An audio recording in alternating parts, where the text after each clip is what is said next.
ओ मुखे हृदय हरि नाम, नितपति संगत साधु की आजीवन मोक्ष सुतेराम।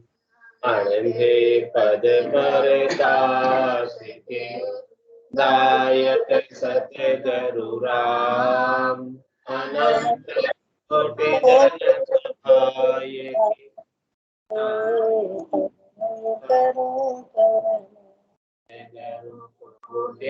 को सब मन कोई लेवे मान, तो सहज होत है संत दास मुश्किल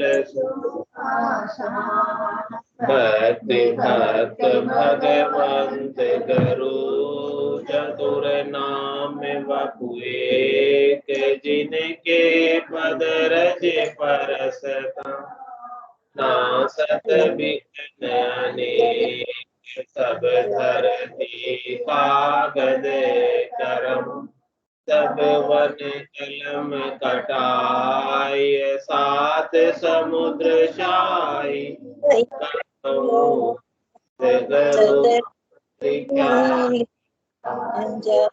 राम राम राम राम राम।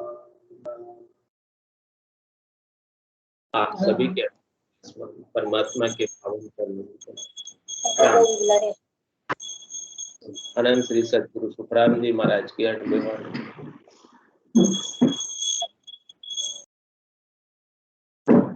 हरजस पदराग दीप चंदी 3 आरंभ हो रहा है।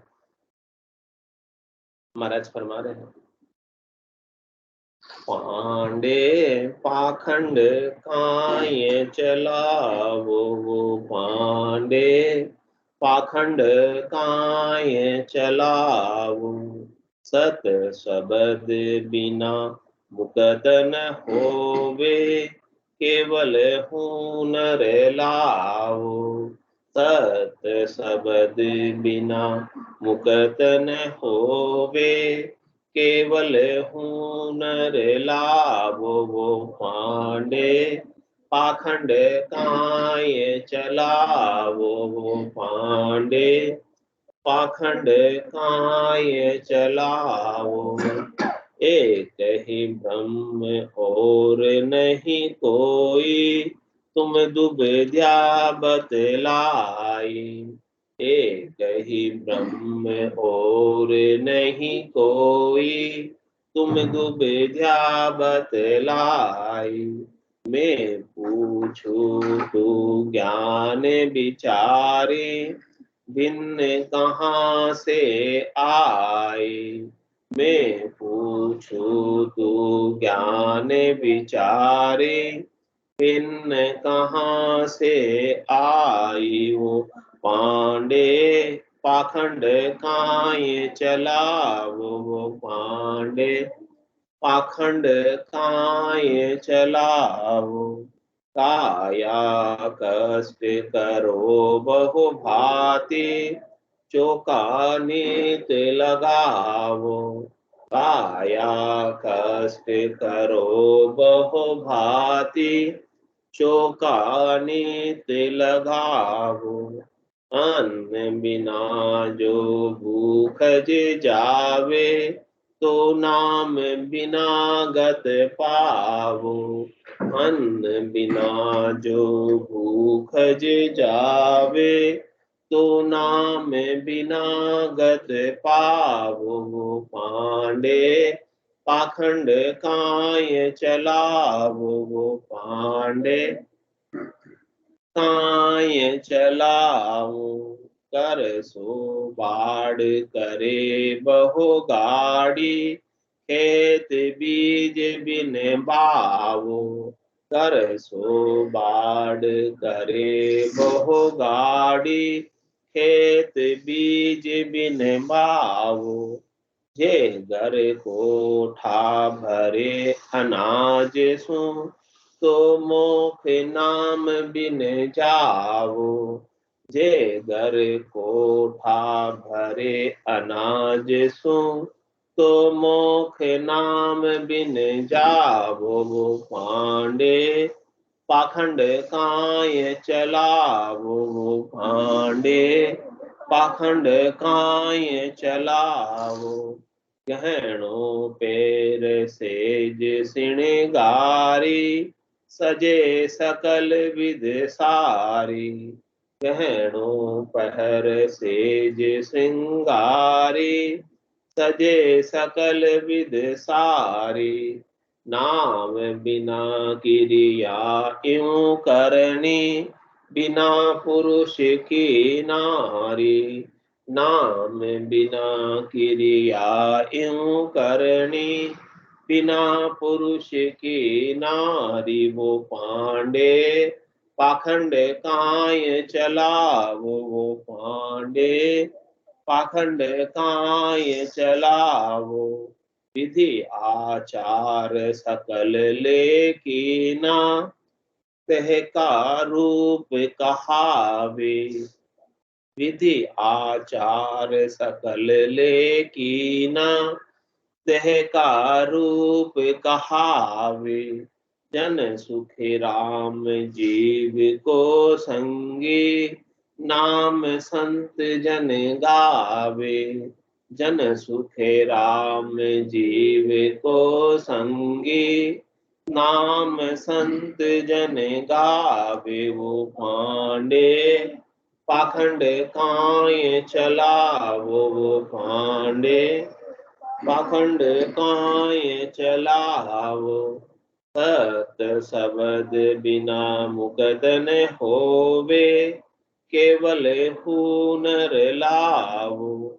सत शब्द बिना मुकत न होवे, केवल हुनर लावो। वो पांडे पाखंड काय चलावो, वो पांडे पाखंड काय चलावो।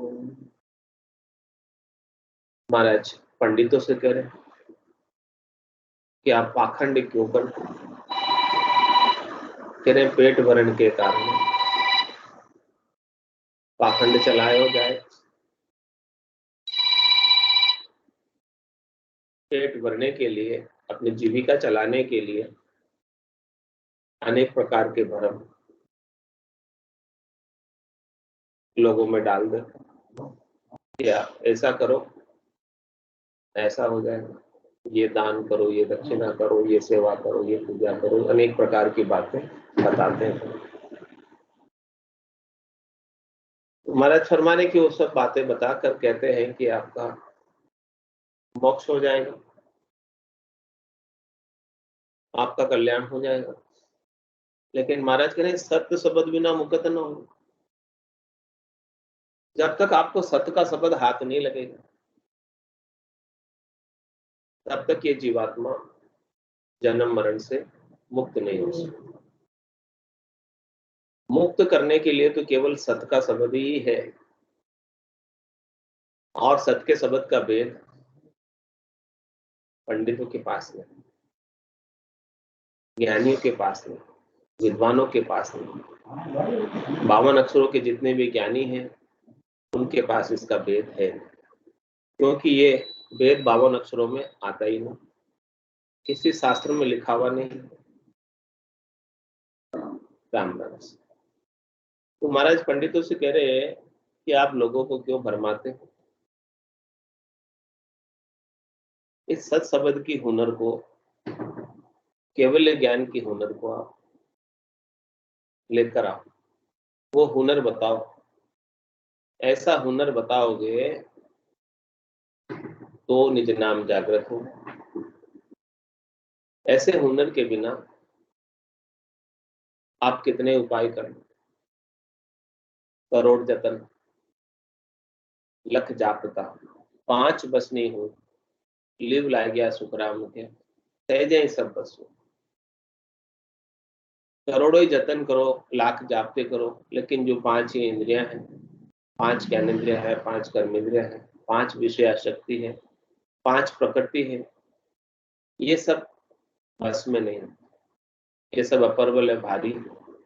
लेकिन जब लिवबंद सुमरण होने लगता है सतनाम से, निज नाम से, कुदरत कला से, नियंचर से, तब जाकर वो 5 विषय काबू में आते हैं।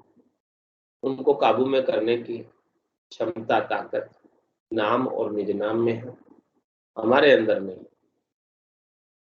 हम तो उसके साथ बह जाते, लेकिन नाम की ताकत से तिर जाते। तो तिरना है तो किसके द्वारा होगा? नाम के द्वारा ही तिरना होगा। और कोई उपाय, और कोई करनी, और कोई क्रिया, और कोई हुनर, और कोई चीज इसमें तिरने के लिए काम आती है। और कलयुग में तो विशेष रूप से नाम का सहारा है, नाम का ही आसरा है। दूसरे युगों में तो भले अन्य चीजें काम करती थी, लेकिन कलयुग में काम नहीं करती। कलयुग केवल नाम आधारा, सुमिर सुमिर उतरे भव पार। भव सागर से पार पाने के लिए नाम का आसरा लो, नाम का सहारा लो। नाम की नौका में, नाम के जहाज में चढ़ जाओ, बैठ जाओ। तो ये नाम की जहाज नौका ही आपको इस भव सागर से पार लगाएगी। आप स्वयं तैर कर नहीं जा सकते। स्वयं में इतनी ताकत नहीं है, स्वयं में इतनी सामर्थ्य नहीं है कि इस सामान्य समुद्र को भी तैर के पार नहीं कर सकते। तो भवसागर तो कितना बड़ा समुद्र, इसको पार करना आसान काम नहीं है। बिना नौका के, बिना जहाज के ये भवसागर पार नहीं होता। ये ओ मन मेरो कह रही हो, नाम ही नौका हो। ये मन मेरा कह रहा है कि देखो, जो राम जी का नाम है ना, यही भवसागर से पार करने की नौका है। ऐसा मेरे मन में पूरा विश्वास है। ऐसा मन मेरा कह रहा, भीतर से गवाही दे रहा है कि जो संतों ने नाम बख्शिश किया हमको, इस नाम की नौका में, नाम के जहाज में बैठकर हम इस भवसागर से पार हो सकते हैं। इसके बिना नहीं हो सकते। ये खास बात है। तो कह रहे हैं कि एक ही ब्रह्म और नहीं कोई, तुम विद्या बतला। कह रहे वो परमात्मा राम जी वो एक ही है, सबका मालिक एक ही। चाहे वो कोई भी, आत्म ज्ञान तो सबका एक ही है, चाहे वो किसी भी धर्म को मानता हो, हिंदू हो, मुस्लिम हो, सिख हो, ईसाई हो, जैन हो, कुशवाल हो, शरावती हो, कोई भी। ये सब हद के व्यवहार है, बाहर के व्यवहार है, लेकिन आत्म ज्ञान सबका एक है। और सबका ईश्वर, सबका परमात्मा, सबका राम जी एक ही है, दूसरा नहीं है। वो दो हो ही नहीं सकता। राम जी के जैसा दूसरा और कोई संसार में है नहीं। ये अद्वैतवाद का सिद्धांत है कि राम जी के सिवाय और किसी की सत्ता है नहीं, सत्य के सिवाय किसी की सत्ता है नहीं। तो कह रहे हैं कि एक ही ब्रह्म और नहीं कोई। जब वो ब्रह्म एक ही है, सबके अंदर विद्यमान, दूसरा और कोई ब्रह्म नहीं, तो तुम दुविधा बतलाई है पंडितों। आपने तो बहुत अलग अलग प्रकार के मंत्र, मंत्रादि, अनेक प्रकार की साधनाएं, अनेक प्रकार की कर्मियां, अनेक प्रकार के कर्मकांड, अनेक प्रकार की क्रियाएं बताकर सब लोगों में दुविधा डाल दी। अब हम किसको पूजे न किसको छोड़े। अलग अलग 33 कोटि देवता है। अभी एक को पूजेंगे तो दूसरा दूसरा छूट जाएगा, दूसरों को पूजेंगे तो तीसरा छूट जाएगा। और कह रहे महाराज कि हम तो ऐसा पूजना चाहते हैं कि एक को पूजने से सबकी पूजा हो जाए, सबकी सेवा हो जाए। तो वो एक ब्रह्म तो केवल राम, उसको पूजने से सबकी पूजा हो जाए, क्योंकि सब उन राम जी से ही शक्ति प्राप्त कर। ये तो लिख रही है। हाँ, सब, हाँ, और सब उसी से सामर्थ्य प्राप्त करके कार्य कर। 33 कोटि देवता भी ऐसे सत परमात्मा से शक्ति प्राप्त करके सबको सुख पहुंचाने का कार्य कर। सूर्य भी प्रकाशित हो रहा है तो परमात्मा की सत की शक्ति से प्रकाशित हो रहा है। चंद्रमा भी हो रहा है तो सत की शक्ति से हो रहा है। पवन भी चल रहा है तो सत की शक्ति से चल रहा है। धरती भी टिकी हुई है तो सत के आधार से टिकी हुई है। ये जितने भी देवता हैं, ये सब सत की शक्ति के आधार से ही कार्य कर रहे हैं। इनके अलग से कोई अपनी सत्ता नहीं है। सत्ता तो केवल सत परमात्मा की है, राम जी, दूसरा और कोई है नहीं। तो अपनी दृष्टि किसके ऊपर होनी चाहिए? ऐसे सब परमात्मा कैसे नाम जी को। जिस प्रकार से वृक्ष के मूल में जल का सिंचन कर दो, वृक्ष की जड़ में जल का सिंचन कर दो, तो वृक्ष के पत्ते को, फूल को, फल को, शाखा को, टहनी को, तने को, छाल को अलग अलग से पानी पिलाना पड़ेगा। इसी प्रकार से इस मूल ज्ञान को धारण करो, मूल राम जी की भक्ति करो, प्रकार मकार का उच्चारण करो। प्रकार ब्रह्मवाचक है, मकार मायावाचक है। तो इस ब्रह्म और माया में सब पूरा संसार समाहित हो गया, सब इसके अंदर आ गए, कोई अलग से बचा ही नहीं कि मैं उसको जाकर पूजूं, अलग कोई रहा नहीं। सबकी सेवा पूजा सुशिक्षा हो गई, सबको पोषण प्राप्त हो गया, सबको शक्ति प्राप्त हो गई और सब प्रसन्न है क्योंकि आपने राम जी को पूजा है और सब राम जी के आश्रित हैं। लेकिन राम जी किसी के आश्रित नहीं, राम जी के अलावा जितने भी हैं वो सब किसके आश्रित हैं? राम जी के आश्रित। वो निराधार है,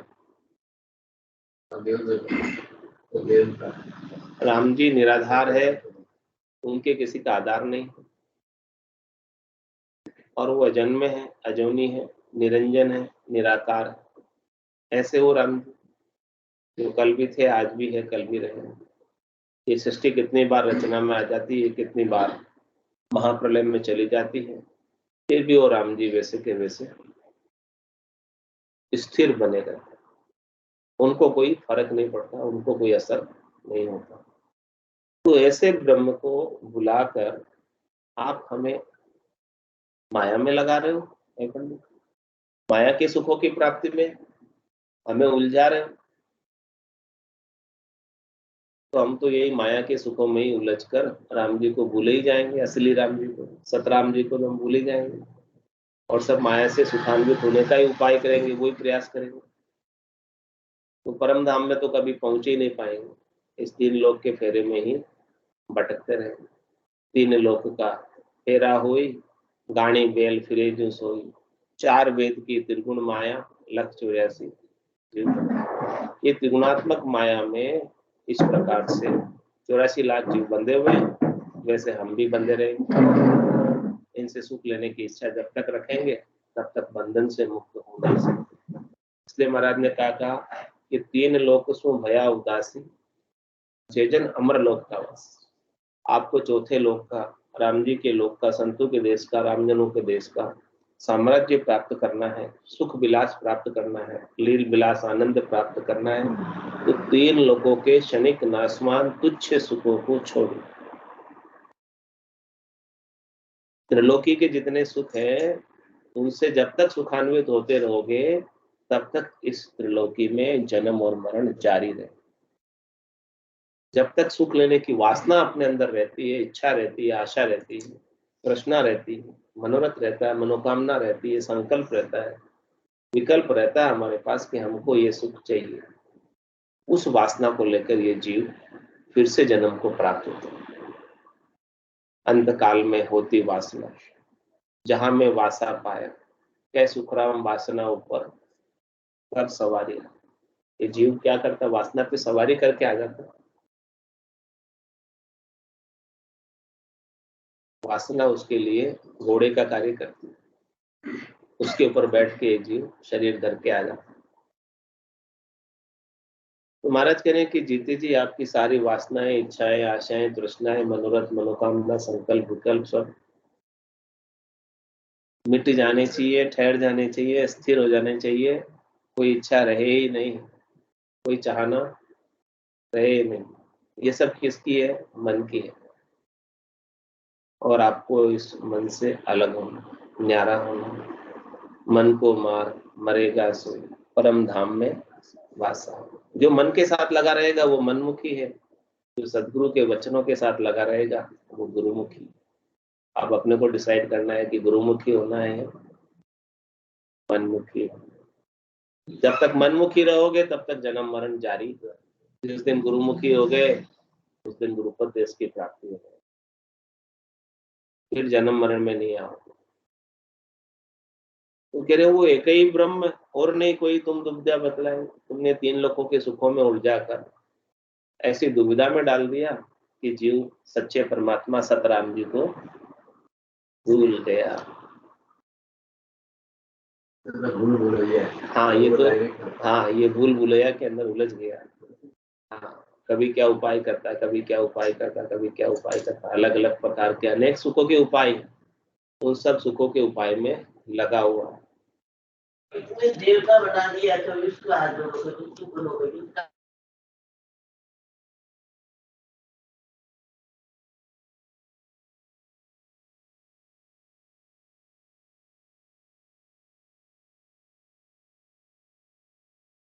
कहाँ से आए, मैं पूछ रहा हूं और ज्ञान से विचार करके कि ऐसे राम जी के बिना भिन्न कोई हो सकता है क्या?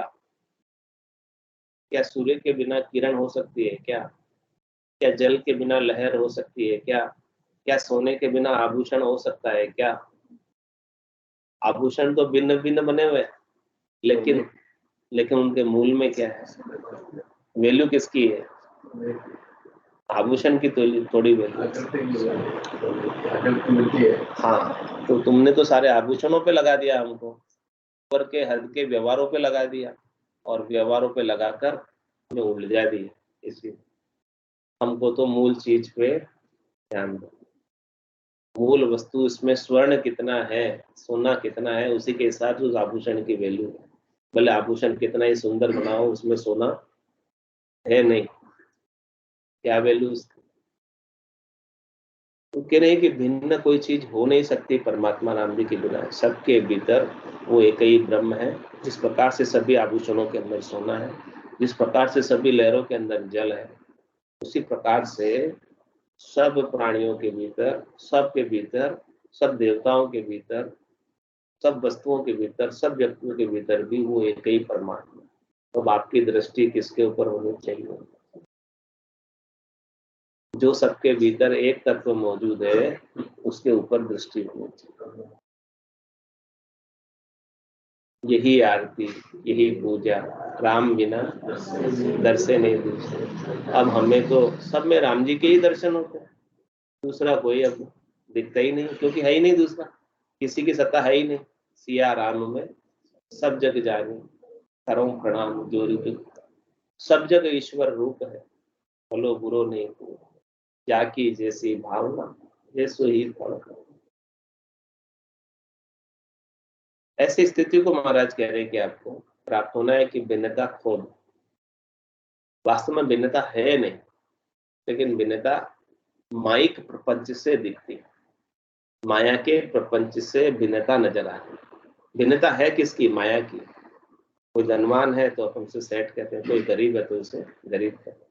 बाकी धनवान और गरीब के अंदर आत्मा तो, परमात्मा तो एक ही। वो धनवान किससे? माया से। गरीब किससे? माया के अभाव से। बाकी उसके अंदर परमात्मा तो एक। तो महाराज कह रहे आपको ब्रह्म को परसने की दशा को प्राप्त करना, जिसके अंदर राजा और रंक आपके लिए समान होते, उसमें कोई भेद दिखाई नहीं। ब्रह्म परस्या की दशा बता, बायर के लक्षण पिचना, जाके रंग एक ही राव, माया सेती करे न भाव, जाके अंदर ब्रह्म रस बूठा, सकल व्यवहार हो गया झूठा, कनक कामिनी करे न नेहा, छक्या ब्रह्म रस रहे विदेहा, जैसे बूंद मिली सागर में, पकड़ सके क्या कोई कर्म, जीव ब्रह्म मिल भया समान, ब्रह्म मिलया कर्म करे न आन, ये चहन दर्शा बिना मत कोई छोड़ो ध्यान, रामचरण के राम बिन सभी फोकट जाना। तो कह रहे मैं पूछूं तू ज्ञान विचारी भिन्न कहाँ से आई, बताओ भिन्नता कहाँ से आई? तुमने भिन्नता बताकर, भेद बताकर सबको भ्रम में डाल दिया कि ये अलग है, ये अलग है, ये अलग है। मूल रूप से तो सब एक ही है। और कह रहे महाराज काया कष्ट करो बहु भांति, चौका नित्य लगाओ।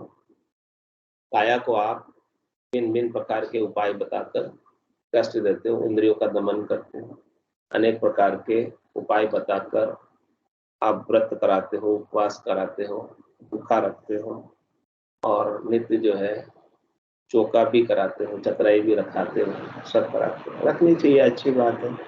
लेकिन कह रहे हैं महाराज कि अन्न बिना जो भूख जावे, तो नाव बिना गत पावे। ये सब कर रहे हो वो अच्छा है, लेकिन क्या आपका पेट बिना रोटी खाए भर जाएगा इधर उधर की चीजें खाने से? इधर उधर की चीजें खाने से क्या पेट भरेगा? जब तक अन्न नहीं पड़ेगा, जब तक खास तत्व की चीज हाथ नहीं लगेगी, मूल चीज हाथ नहीं लगेगी, तब तक आपका काम बनने वाला नहीं। हाँ, ये आत्मा अनंत जन्मों से भूखी है, प्यासी है, इसीलिए ये जन्म धर रही है। इसकी भूख प्यास मिटाने के लिए निज नाम रूपी अन्न चाहिए और राम नाम रूपी जड़ चाहिए। इस अंजल की इसे प्राप्ति होगी, तब जाके ये तृप्त होगी और फिर जन्म मरण में नहीं आएगी।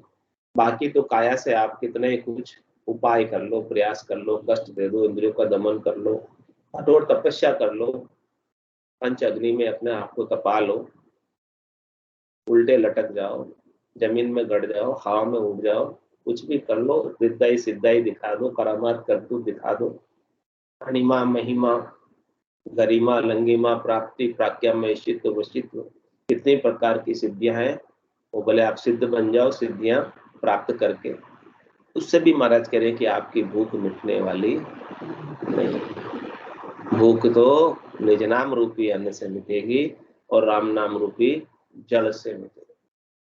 भूख और प्यास जो दोनों लग रही है इस आत्मा को, वो इसी से मिटने वाली है और इसी से वो तृप्त होने वाली है, इसी से वो आनंद को, परम विश्राम को प्राप्त होने वाली है। इसके बिना तो आप कुछ भी दूसरा उपाय कितना भी करो, कुछ होने वाला नहीं है। और अगला दृष्टांत देकर महाराज इस बात को पुष्ट कर रहे, समझा रहे कि करसो बाढ़ करे बहु गाड़ी, खेत बीज बिन बाओ, जेगर कोठो भरे अनाज, तो मोख नाम बिन जाओ। किसान है, खेत में जाता है, बहुत अच्छी बाढ़ लगाता है, एकदम पक्की बाउंड्री वाउंड्री सब अच्छी बना देता है और खेत को अच्छा साफ भी कर लेता है, उसकी खरपतवार सारी निकाल देता है, बहुत अच्छे से उसको साफ बना लेता है। अब उसके पास वो खेत में बीज नहीं बोता, बस वो सब तो सुधार लिया, खेत तो सुधार लिया, पर बीज की दम नहीं है, बीज का पता नहीं है कि बीज भी इसमें है। तुम्हारा कह रहे कि सब चतराई रखना, चौका रखना, ये व्रत करना, उपवास करना, ये सब किसके समान है? खेत को सफाई करने के समान, सुधारने के समान, अपनी वृत्तियों को अच्छा रखना, 8 अंग 64 लक्षणों को सुधारना, ये सब क्या है? खेत को सफाई करने की। सफाई करना अच्छी बात है, रखना चाहिए, लेकिन केवल सफाई में इतने उलझ गए कि बीज को ही भूल गए बोना।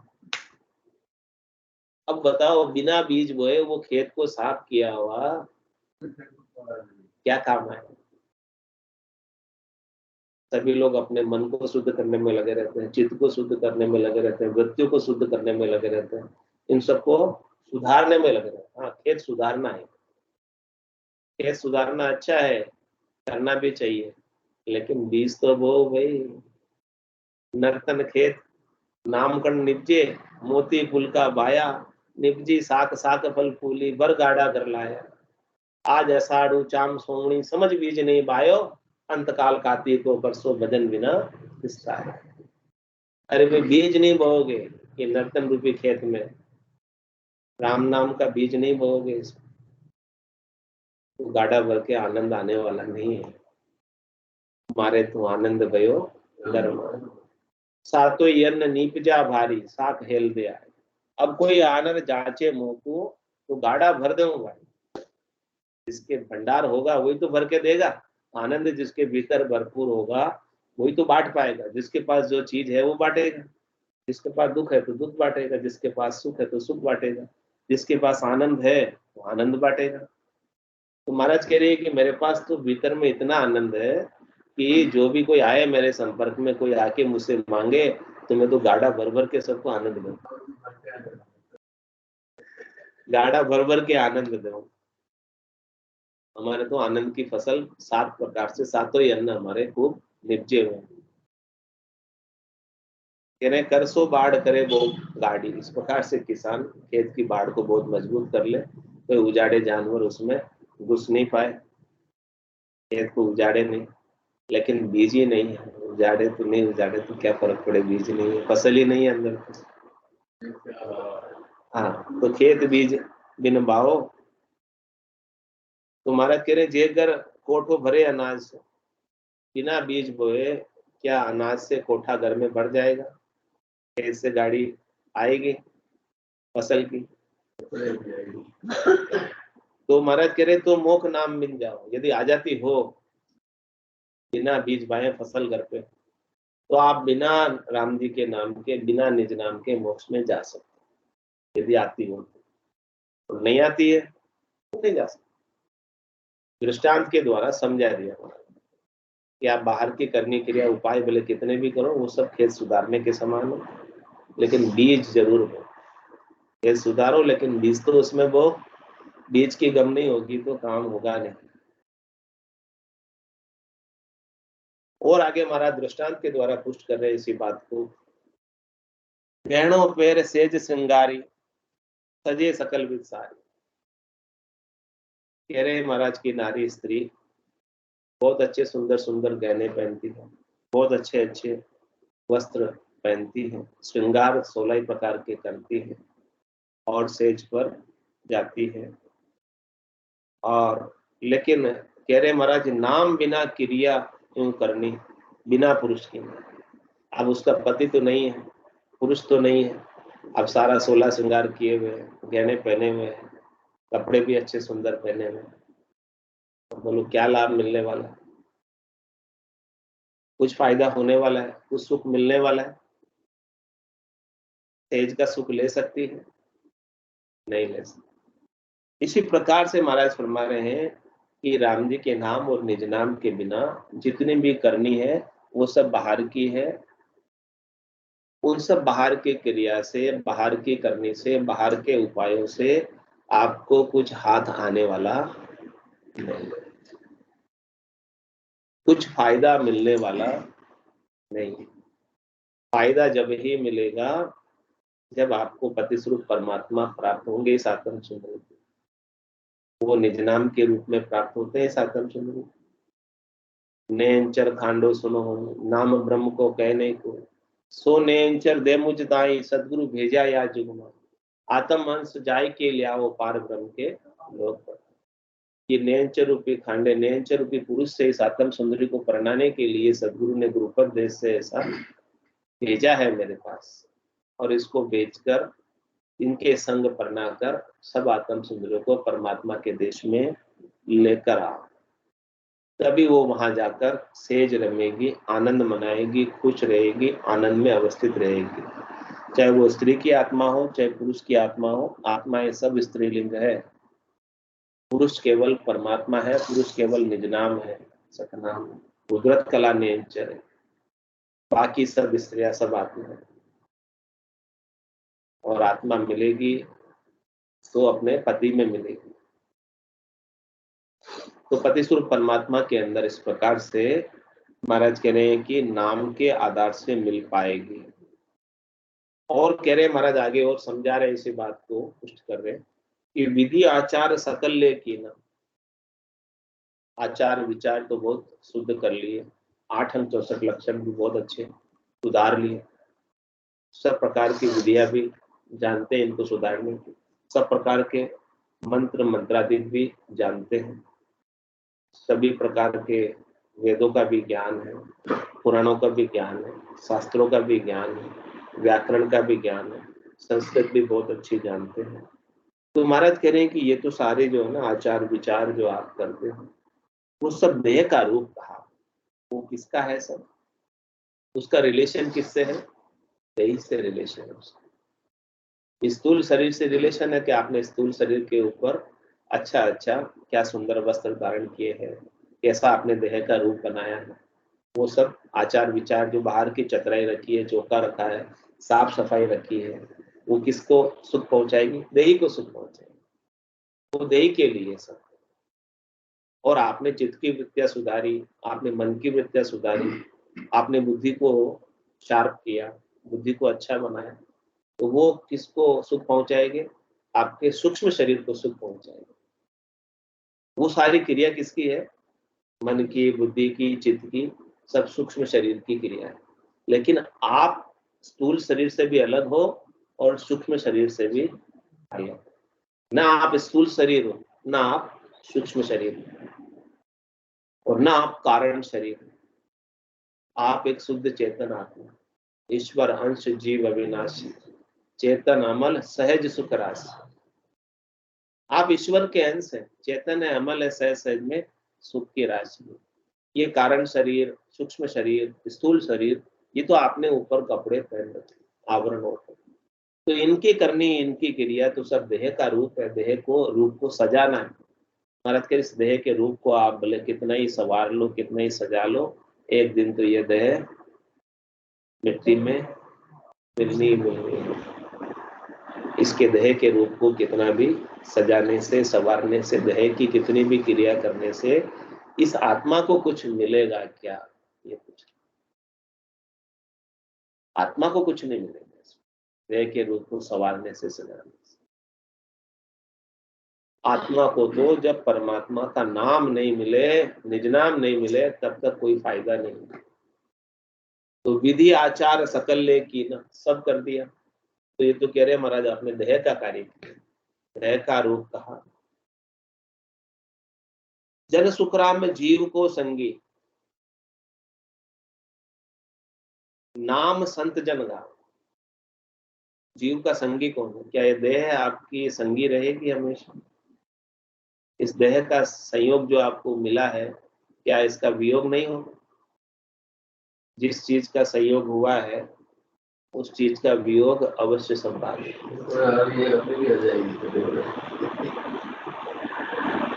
ये देह हमेशा आपके साथ संगी रहने वाली, तो आपके संग में कौन रहेगा? एक निज नाम जो जागृत होगा सदगुरु की कृपा से, वो इस आत्मा के संग रहेगा, वो नहीं छोड़ेगा। बाकी ये स्थूल देह छूट जाएगी, जला दी जाएगी। सूक्ष्म देह से भी आपको अलग होना, कारण देह से भी आपको अलग होना, महाकारण देह से भी अलग होना, और ये सत्काया, संत काया, दिव्य काया, सदगुरु की अगाध सत्ता को धारण कर, ये आपका हमेशा साथ निभाएगी।